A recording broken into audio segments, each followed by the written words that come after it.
Hello, everybody. Welcome to All Villa, No Filler, a podcast all about Aston Villa, the world's greatest football team. Please follow us on YouTube, Spotify, Apple, wherever you get your podcasts. Subscribe, give us the 5-star reviews. It really helps us, carry on doing what we love doing, which is recording this podcast, talking about the greatest football team in the world in Aston Villa, and also meeting fellow Villa fans. It's fantastic. Look. Aston Villa, we're back in the big time. We just played away in Amsterdam against the iconic, globally famous team, Ajax. Well, it was 0-0. I think what you would say is that the 0-0 scoreline probably doesn't reflect kind of the amazing atmosphere it was. And what I will say is that throughout the day, looking at Twitter, looking on my WhatsApps, in all the Villa groups, I mean, all my mates who are out there at the moment in Amsterdam, it looked absolutely amazing. Incredible experience, something that we're going to get used to in the next few years, hopefully. Under the guidance of Professor Unai, the man who's been there, done it, won the Europa League 4 times, Champions League semi-finals, a man who knows what the hell he's doing in Europe. And I think that from the first moment of the game, that when I was watching it on TV, just seeing Villa in that stadium, I know Ajax aren't playing as well as they, have done in the past. I know they're not in their greatest moment, but to see Villa in that stadium with that level of intensity from those fans, back in the European big time, it was special. It's been a very, very long time. I was there twice in a row when Rapid Vienna turned up and put us out in the knockout stages of the Europa League. And I was there the following year with that big old banner, the nightmare returned. I was there when we beat Ajax 2-1. I was there in the Intertoto Cup games of the early 2000s when we beat FC Zurich, I think, at home 2-0, I want to say. I was there when we lost to a French team, which one it was slips my mind. Inter in the 90s, I remember. Trabzonspor, Atletico Madrid with Stan Collimore's iconic goal. All these amazing memories. And it is amazing to think after so long away from it that tonight we got to see that again from Aston Villa. So many young Aston Villa fans who've never seen it before getting to experience that for the first time. And this collective of players who have not, as a collective, a lot of them are international, so they've played in big atmospheres like this. But as a collective, as an Aston Villa unit, they are not used to playing together in environments like this. Yes, we've played in the Conference League this season, but obviously this was different. This was the biggest game we've had so far, a knockout game, a two-legged knockout game. And I thought this was a mature European-style display from Unai Emery's Aston Villa. Now, the thing that surprised me the most seeing Unai Emery's Aston Villa since he joined us is just how expansive and proactive we have been as a football team. We are one of the best football teams to watch in world football. We play a scary high line. A lot of teams wouldn't dare play it. We do it and we pull it off with great aplomb, as we did tonight. And going forward, our football is fantastic to watch. We are just a lovely, lovely, well-coached top football team. Thank you, Unai Emery, for bringing that to Aston Villa. But that's not really fully what I expected when he joined us. From what I've seen of Unai Emery in the past when he used to watch La Liga all the time, I remember his team's been a little bit more pragmatic, right? Maybe that's adjusted in recent years at Villarreal. But, when I've seen his teams in Europe as well, tonight, watching Aston Villa reminded me of watching Unai Emery's teams in Europe, in that, you go away, you perhaps just suck up the atmosphere. You don't lose your heads and get caught out, because the thing is, if you go gung ho into a game away from home in Europe and you give an early goal away, that can be very difficult to bounce back from. Though that atmosphere is difficult to cope with, those players get the energy levels are higher, and it can be difficult to deal with that, and you can get overrun. Instead, tonight, Aston Villa, I thought, whilst we weren't good going forward, whilst in possession we weren't great, defensively, I thought it was a very mature performance. How many chances did Ajax have tonight? The atmosphere would make you think they were all over us. They weren't. I thought we contained them actually very well. There was a danger at times of us being a little bit too passive rather than containing, but I thought on the whole we did a very good job in not allowing us to fall into that over that threshold. And I thought first half, okay, going forward wasn't great, although there was, chance for Diaby at the start. And I think that Luca Dean was clean through after a great ball from Pau Torres. And unfortunately, the referee didn't give it. More on the referee in a second. But I think that what you saw was a lot of the time Villa would actually have almost six at the back, the back four, but then you'd have Diaby and Morgan Rogers. Massive amount of work they did tonight. And I think Unai Emery is probably saying to them, what a brilliant defensive display you had, actually, because they're two players who are more used to going forward, being more proactive, and they were asked to do something that they're not necessarily massively comfortable with tonight. Constantly tracking back, constantly going back with, Sosa. Diaby was having to track Sosa, or Rogers having to track out on the Villa left and support Luca Dean. So I thought they both did a really good job in that. And Aston Villa were constantly catching Ajax offside with the high line. There wasn't really a clear chance that they got in the first half, other than that one occasion when Brian Brobby got through. It was a bit of a handful, but I thought we dealt with him pretty well. And then second half again, I can only think of Ajax having one really big chance, which was when Sosa did manage to get forward. A good pullback. I thought Irobenham should have got back. Irobenham should have been sprinting back. He didn't. I think he just held his run a little too much. But came back to Taylor, and what a fantastic save from the world's best goalkeeper. I thought, with that high line we were playing, I think that Martinez's positioning was really good as that sweeper keeper.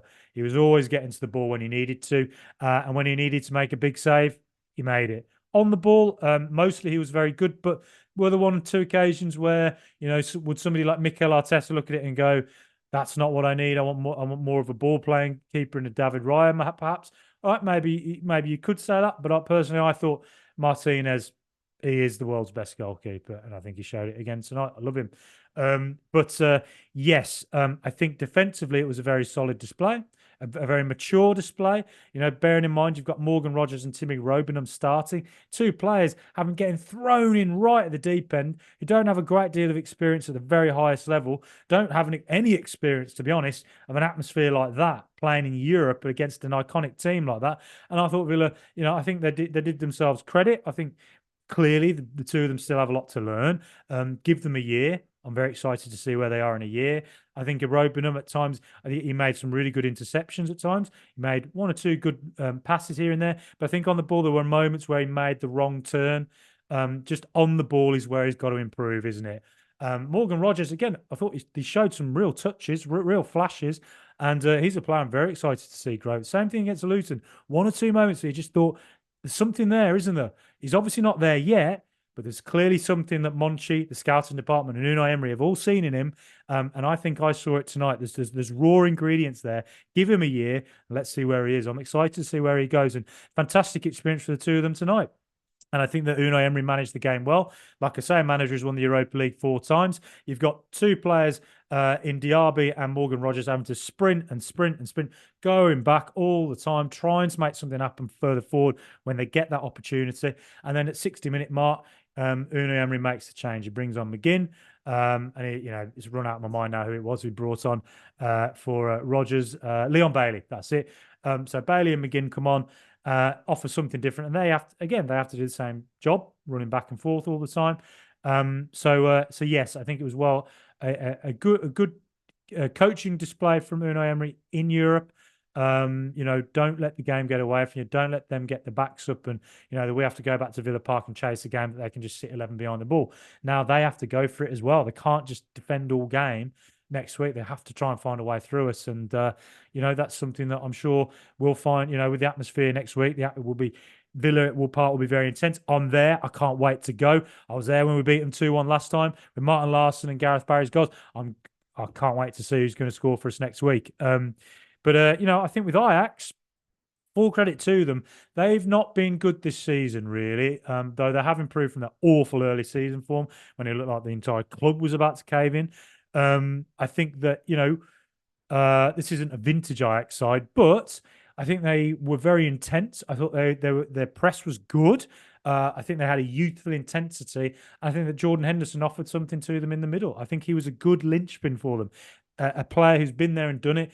Recently won the Champions League, recently played in Champions League finals, recently won the Premier League. Very mature in England international, who Gareth Southgate looks like he's going to take him to the Euros, doesn't it? So, he's got more to give to England as well. I thought tonight, I think him and Doug Luiz was a good battle. I thought Doug Luiz played well. But I think Jordan Henderson, I think for all them youthful Ajax players, it was good for them to have somebody like him just there as a linchpin with a bit of maturity, just to maybe give them a bit more guidance from the centre. But I think the two players who stood out for me were Kaplan and Atto at the back. Kaplan with a massive block on Leon Bailey at the end. That could have been the goal for Villa in the 90th minute. I thought Atto, he looks a real player, doesn't he? They are going to get a lot of money for him in the future. So a good youthful display from Ajax. What good pressing, but in the end, did they create many chances? I think the answer is no, they didn't. They had one big chance, and that's all I can think of. Now, going forward with Villa, yeah, we could have been better. Couldn't really get Ollie into the game. And a bit loose with our passing. I think that it just felt like every time we tried to play out, Ajax really had the better of us winning the ball back. We did create a couple of things, and good ball in from Zaniolo at the end. If Watkins had just got there, might have been the winner. At the end, we had a corner, free kick. We had set pieces that we didn't make the most of, and that's how you burgle them games in Europe. Sometimes that's what you got to do, and I think tonight we just didn't quite. We weren't quite productive from the set pieces like we have been, generally this season. But I tell you what, though, I don't really have a go at referees on this channel, right? I tend to think it's a bit of a pointless endeavour. Referees, they get enough stick. I sort of them from thinking of, if we're just going to constantly be at referees, then, and there are quite a lot of terrible refereeing displays. Don't get me wrong. If we're going to be constantly at them, you're not going to attract good referees into the game, are you? You're going to be left with, because they're going to want to go and do something else. They're going to think, why bother with the hassle? So I think that culturally, it's best to not be constantly at the referee. And Emery doesn't tend to do that. But tonight, it reminded me of when you watch a World Cup or a Euros tournament, and there will always be one game where you think, what on earth was the referee doing? What the hell was that refereeing display? They throw out too many cards. Think back to the Netherlands versus Argentina in the quarterfinals of the World Cup, last year, when Lionel Messi looked at, the Dutch player after and said, "Camera bobo," which means, what you're looking at, fool. Where Argentina had tons of players, but the Netherlands had tons of players, but it reminded me of that. It was an abject display from the referee. It impacted both teams. Both had players sent off, absurdly, in my view. And the problem is, when you keep giving out bookings all the time, Mike Dean used to be guilty of this sometimes in the Premier League. And Villa Wolves game, I remember a couple of years ago when we had Douglas Luiz sent off. When you keep giving out bookings, you leave players uncertain then of what sort of a tackle they can make. Zaniolo, fairly backing into a defender, gets booked. So then he's looking around, Watkins is looking around thinking, well, can I be physical with the defence, or am I going to get sent off here? What's going to happen?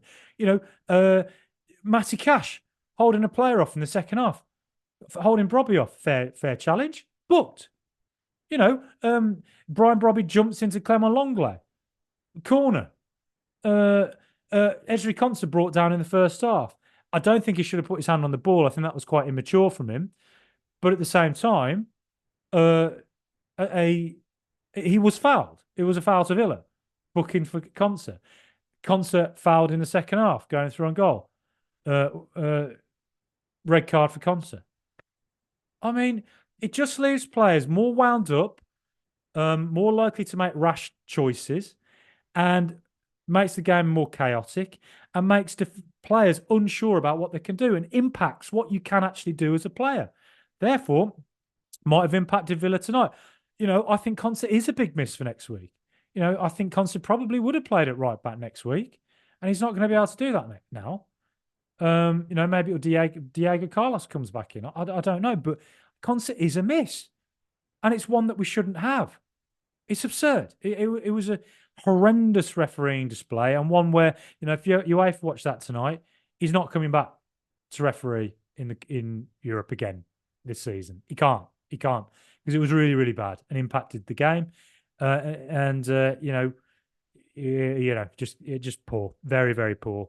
But that said, aside from that, I thought defensively, it was an Unai Emery defensive, mature, pragmatic display in which we didn't let Ajax really have much of a sniff. And I think that going forward, I think Emery would obviously like to see an improvement.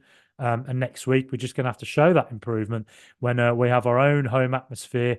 Things are a bit different, aren't they? I can't wait. It's going to be rocking. Villa Park's going to be rocking. Let me know what you thought of the game.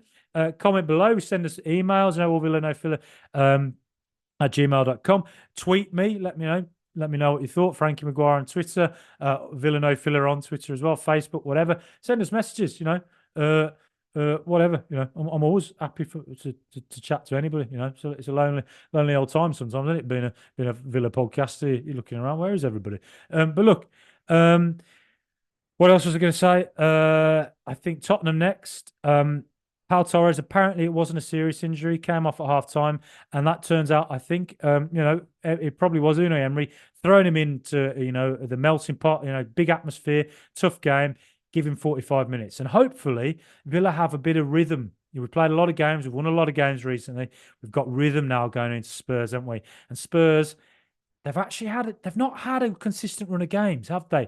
Chelsea were in the League Cup final the other week, and Spurs didn't play that week because they were supposed to play Chelsea. So they've had a 2-week gap, and sometimes those gaps help you. Sometimes they give you, give rest the legs, but sometimes you want to be able to build a bit of momentum.